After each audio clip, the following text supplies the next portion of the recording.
नमस्कार प्रिय छात्रों, मैं उमेश सिंह आप सबका समसामयिक घटना चक्र के इस कार्यक्रम में स्वागत करता हूं।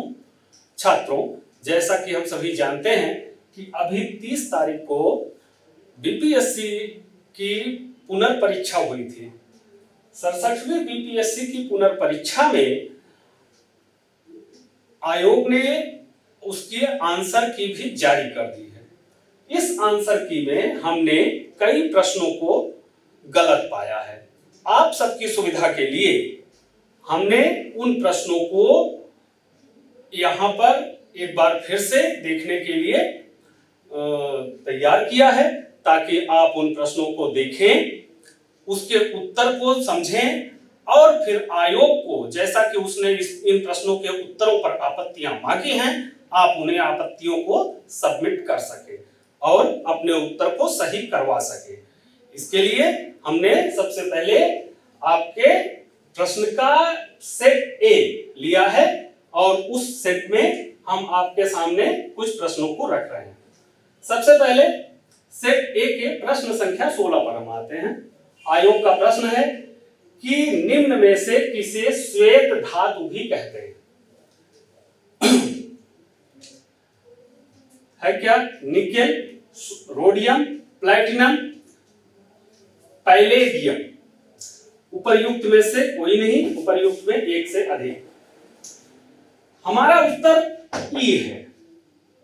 आयोग का उत्तर, बीपीएससी ने प्लैटिनम धातु को ही श्वेत धातु माना है, जबकि विकल्प डी में उल्लेखित पैलेडियम भी एक व्हाइट मेटल है। पैलेडियम के लिए भी व्हाइट मेटल टर्म का उल्लेख किया जाता है। अतः केवल प्लैटिनम को ही व्हाइट मेटल कहना गलत होगा, क्योंकि विकल्प में आपके प्लैटिनम और पैलेडियम दोनों मौजूद हैं। इन दोनों की मौजूदगी के कारण एक से अधिक विकल्प सही हो रहा है, अतः उत्तर ई होगा। इसके साक्ष्य के लिए आप गूगल पर कहीं भी जाकर के पैलेडियम धातु को सर्च कर सकते हैं और जैसे ही आप पैलेडियम सर्च करेंगे आपको स्वतः ही ये मिल जाएगा कि इसे श्वेत धातु कहा जाता है। ठीक,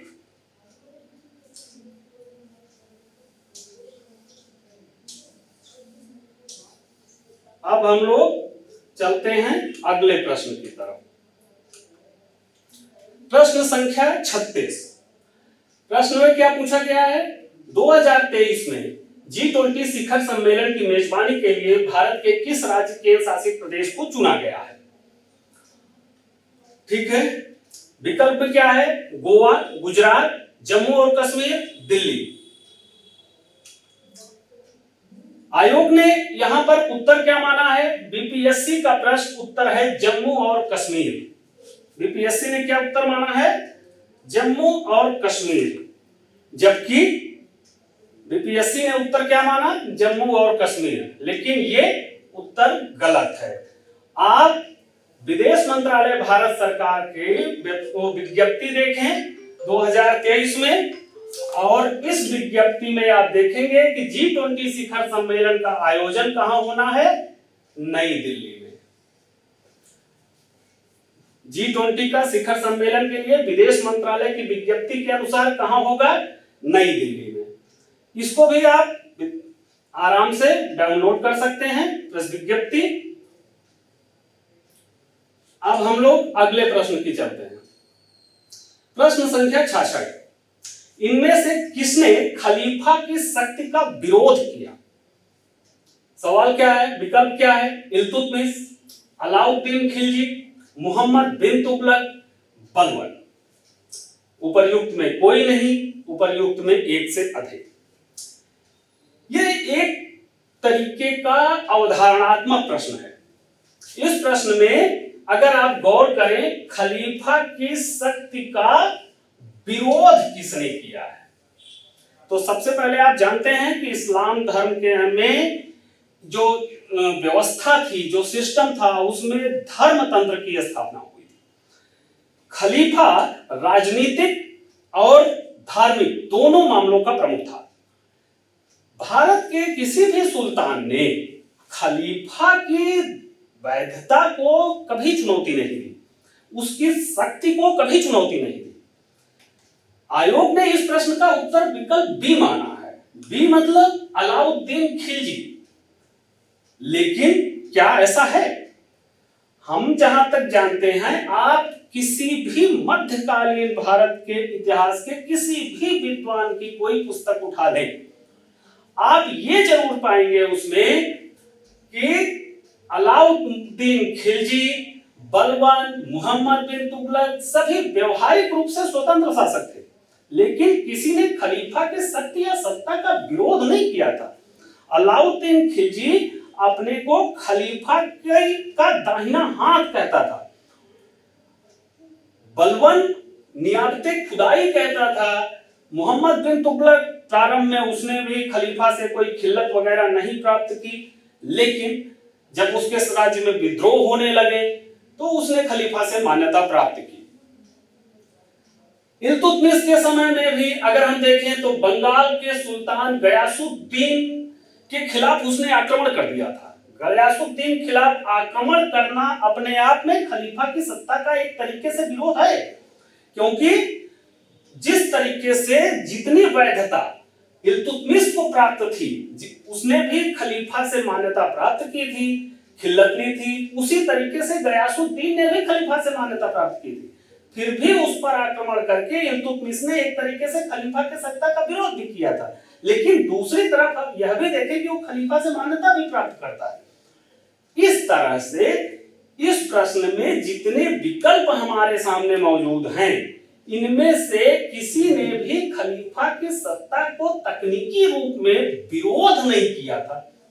हाँ, विरोध किसने किया अगर देखा जाए तो मंगोल शासक हलाकू, उसने खलीफा की हत्या कर दी थी।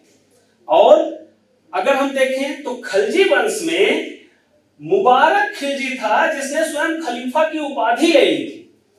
तो खलीफा की उपाधि लेकर एक तरीके से उसने खलीफा की सत्ता का विरोध किया था, लेकिन यहां पर मुबारक खिलजी विकल्प में नहीं है। तो इसका सबसे उपयुक्त आंसर उपर्युक्त में कोई नहीं होना चाहिए। और अगर प्रतीकात्मक विरोध, मामूली सा विरोध, या ये कहें कि खलीफा की जो व्यवस्था थी उसकी अवहेलना करना, तो उसमें ये कहीं ना कहीं से सभी पाए जाते हैं। सबका कुछ ना कुछ अंश है, सभी अपने आप में स्वतंत्र शासक रूप से व्यवहार करते थे। तो फिलहाल जिस स्थिति में यह प्रश्न है, उस दशा में इसका उत्तर उपर्युक्त में कोई नहीं ही होगा। आप किसी भी मध्यकालीन इतिहास की पुस्तक उठा लें और वहां से साक्ष्य लेकर के आयोग में आप जमा कर दें। जहां तक उम्मीद है कि आयोग को अपना उत्तर बदल करके ही मानना ही पड़ेगा। अब हम लोग अगले प्रश्न पर चलते हैं। प्रश्न 79, बिहार का चौरी विद्रोह किस वर्ष हुआ था? विकल्प क्या है? 1832, 42, 1798, 1784। उपर्युक्त में कोई नहीं। लोक सेवा आयोग ने इस प्रश्न का उत्तर सी माना है। सी अर्थात 1798। लेकिन जब हमने चौरी विद्रोह सर्च किया तो ऐसा कोई विद्रोह बिहार में होने का कोई प्रमाण नहीं है। एक दो बाजार की पुस्तकों में इसका उल्लेख किया गया है, लेकिन मैं समझता हूं कि वह एक त्रुटि है, गलती है। जो आप पाएंगे वो है चुआर विद्रोह। स्पेलिंग क्या है? CHUAR। चुआर ट्राइब्स थी, जनजाति थी, इसने विद्रोह किया है। इसने 1769 में, 70 में, 1798 में बड़े पैमाने पर विद्रोह किया था। आयोग ने 1798 सही माना है। इसका मतलब सीधी सी बात है कि वो इसी चुआर विद्रोह की ही बात कर रहा है, लेकिन प्रश्न में चुआर नहीं चौरी विद्रोह लिखा है। CHAURI। जबकि ये पूरी तरह से गलत है। चौरी विद्रोह जैसा कोई विद्रोह नहीं हुआ था। इस तरह से इस प्रश्न का उत्तर उपर्युक्त में कोई नहीं होना चाहिए, उत्तर ई होना चाहिए। इसका आप साक्ष्य आराम से किसी भी मध्य आधुनिक भारत की पुस्तक में चुआड़ विद्रोह को लेकर के लगा सकते हैं और ये बता सकते हैं कि चौरी जैसा कोई विद्रोह नहीं हुआ है। अब हम लोग आगे चलते हैं। प्रश्न संख्या 88, निम्न कथनों पर विचार कीजिए। भारत में बाघ परियोजना 1973 में चालू की गई थी। वर्ष 2022 में राष्ट्रीय जैव विविधता दिवस मनाया गया, जिसकी विषय वस्तु सभी जीवन के लिए एक साझा भविष्य का निर्माण है। बाघ परियोजना बाघों को संरक्षित करने का एक कार्यक्रम है। सबसे पहले इसमें कोई दिक्कत नहीं, यहां कोई दिक्कत नहीं। समस्या क्या है? विकल्प क्या है?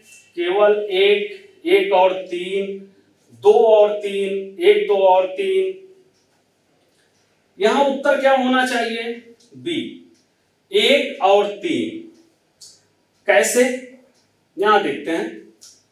कथन 2 में राष्ट्रीय जैव विविधता दिवस 2022 की विषय वस्तु सभी जीवन के लिए एक साझा भविष्य का निर्माण, यह बताया गया कि यह इसकी विषय वस्तु है। जबकि ये अंतरराष्ट्रीय जैव विविधता दिवस 2022 की विषय वस्तु है। राष्ट्रीय जैव विविधता दिवस जैसा कोई दिवस नहीं होता है, ऐसा हमारी सरकार ऐसा कोई दिवस नहीं मनाती है। जो मनाया जाता है वो है अंतरराष्ट्रीय जैव विविधता दिवस और उसकी थीम है सभी जीवन के लिए एक साझा भविष्य का निर्माण। इस तरीके से चूंकि प्रश्न में राष्ट्रीय जैव विविधता दिवस पूछा गया है, अतः कथन 2 गलत हो जाता है। जब कथन 2 गलत होगा तो अपने आप ही उत्तर क्या सही होगा? बी। आयोग ने क्या माना है? आयोग ने इस प्रश्न का उत्तर 1, 2, 3 माना है, जबकि ये पूरी तरह से गलत है। अगले प्रश्न पर हम लोग आते हैं। प्रश्न संख्या 111। एनएसएसओ के 68वें दौर के आधार पर गरीबी अनुमानों के बारे में कौन सा कथन सत्य नहीं है? ठीक है, सबसे पहले हम ये देख लेते हैं कि एनएसएसओ के 68वें दौर में क्या है। एनएसएसओ के 68वें दौर में सरकार ने बेरोजगारी पर सर्वेक्षण किया था। उस बेरोजगारी के जो सर्वेक्षण है, रोजगार और उनका व्यय लोगों का, उसके सर्वेक्षण के आधार पर योजना आयोग ने तेंदुलकर समिति बनाई थी। तेंदुलकर समिति ने एनएसएसओ के 68वें सर्वेक्षण के आधार पर अपनी रिपोर्ट तैयार की, जिसमें गरीबी का आकलन किया गया। ठीक है, 68वें दौर के आधार पर ही यह रिपोर्ट तैयार हुई थी। गरीबी के अनुमान बताए गए थे। क्या क्या बताया गया था उसमें बताया गया कि भारत की 21.9% जनसंख्या गरीबी रेखा के नीचे जीवन यापन कर रही थी। ग्रामीण क्षेत्रों में प्रति व्यक्ति व्यय 27 रुपए 20 पैसा और शहरी क्षेत्रों में 33 रुपए 33 पैसा व्यय से कम करने वालों को गरीबी रेखा के नीचे रखा गया और इससे अधिक व्यय करने वालों को गरीबी रेखा के ऊपर। इस तरीके से कथन 1, 2 और 3 तीनों सही हो जाते हैं। अब आप ध्यान दीजिए कि अगर रंगराजन कमेटी ये कहती है कि 21.9% जनसंख्या गरीबी रेखा के नीचे जीवन यापन कर रही है और ये कथन सही है, तो भारत की 33.35% जनसंख्या गरीबी रेखा के नीचे जीवन यापन कर रही थी, ये अपने आप ही गलत हो जाता है। जैसे ही ये सही हुआ तो ये आंकड़ा स्वतः ही गलत हो गया। इस तरीके से इस प्रश्न का सही उत्तर विकल्प डी होता है। लेकिन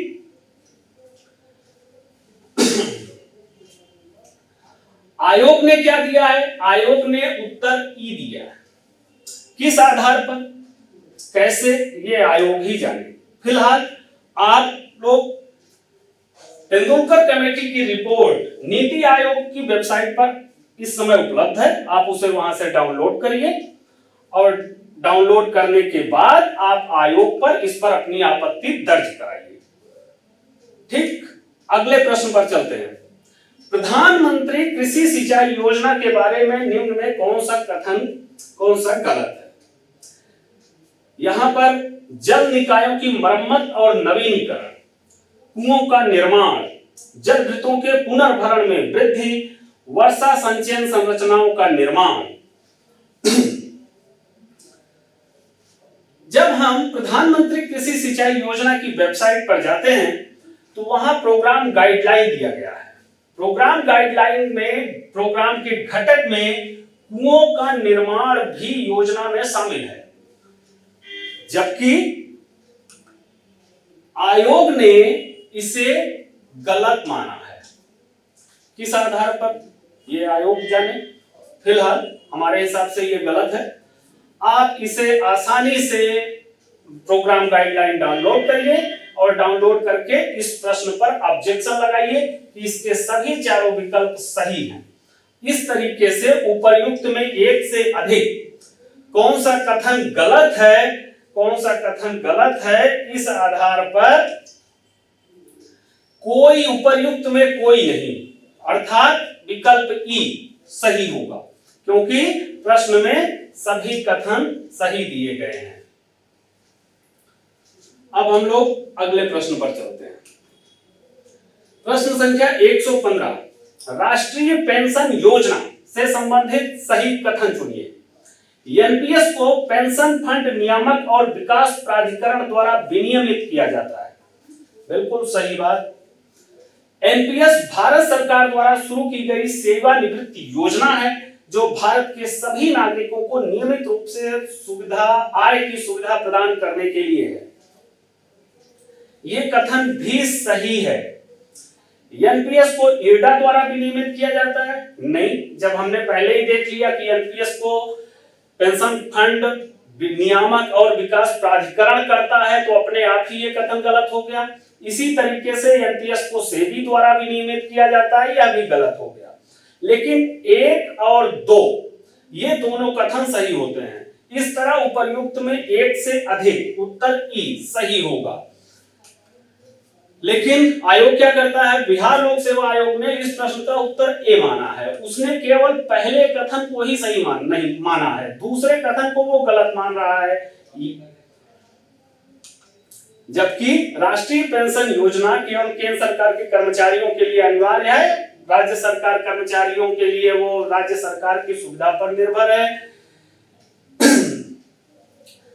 इस योजना से जुड़ने के लिए अगर आप योजना के गाइडलाइन पर जाएं तो वहां पर स्पष्ट रूप से यह लिखा गया है कि यह योजना भारत के सभी नागरिकों के लिए स्वैच्छिक रूप से उपलब्ध है। जो 18 वर्ष से 70 वर्ष के आयु के नागरिक हैं वो इस योजना में पंजीकृत हो सकते हैं, चाहे वो नागरिक हो चाहे एनआरआई हो।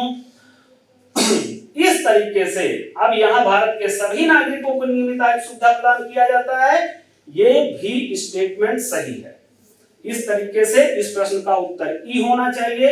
आप आराम से राष्ट्रीय पेंशन योजना की वेबसाइट पर जा सकते हैं और वहां से आपको सीधे सीधे ही इसका उत्तर मिल जाएगा। अगले प्रश्न पर हम लोग आते हैं। प्रश्न संख्या 117, वित्तीय वर्ष 21-22 में भारत में टैक्स जीडीपी अनुपात क्या था?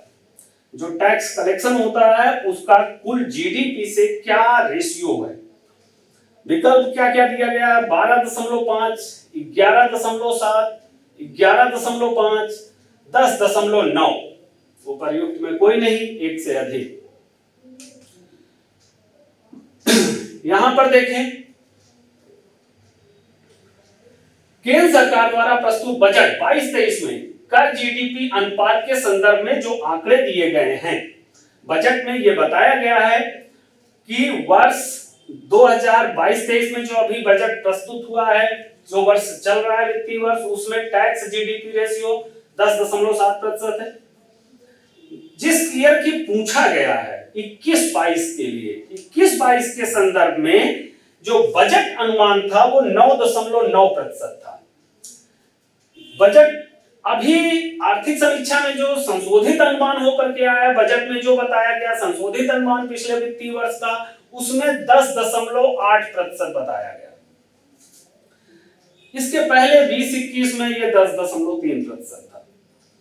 अब 10.8% सही विकल्प होना चाहिए, लेकिन आपके प्रश्न के विकल्प में 10.8% किसी भी विकल्प में मौजूद नहीं है।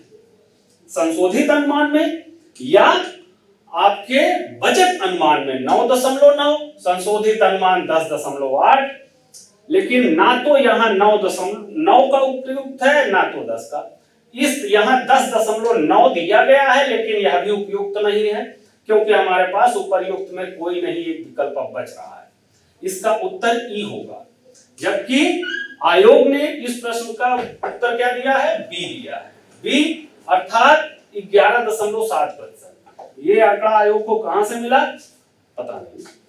आप इसे आराम से बजट पर जाएं, भारत सरकार के बजट में आपको ये आंकड़ा आसानी से वहां पर मिल जाएगा और इसका प्रिंट आउट निकाल करके आप आयोग पर अपना ऑब्जेक्शन लगा दें। पूरी तरह से ये उत्तर गलत है और आपको इसका लाभ मिलेगा। अगला प्रश्न 124, वह विकल्प चुनिए जो बिहार की 7 निश्चय 2 योजना का हिस्सा नहीं है। कौन कौन से विकल्प हैं? युवा शक्ति, बिहार की प्रगति, सशक्त महिला, सक्षम महिला, हर खेत में सिंचाई का पानी, सभी के लिए वायु मार्ग। सामान्य दृष्टिकोण भी यही कहता है कि सभी के लिए वायु मार्ग 7 निश्चय का भाग नहीं हो सकता। हम लोग 7 निश्चय देख ही लेते हैं। अभी जो बजट प्रस्तुत किया गया 2022-23 में बिहार सरकार द्वारा, वित्त मंत्री ने सुशासन के अंतर्गत आत्मनिर्भर बिहार के 7 निश्चय भाग 2 की उपलब्धियों को भी बताया है।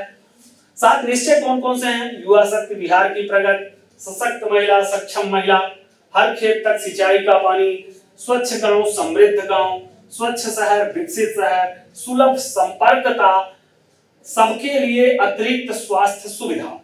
ये 7 निश्चय हैं, जबकि यहां सभी के लिए वायु मार्ग कोई औचित्य नहीं है। अतः ये उत्तर होना चाहिए।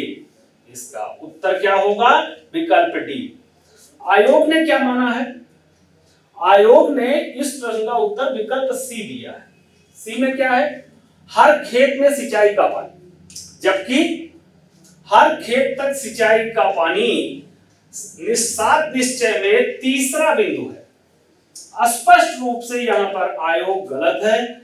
आप 7 निश्चय को डाउनलोड कर सकते हैं बिहार सरकार के बजट से और इस पर डाउनलोड करके आप ऑब्जेक्शन लगा दें, ये उत्तर भी बदल जाएगा।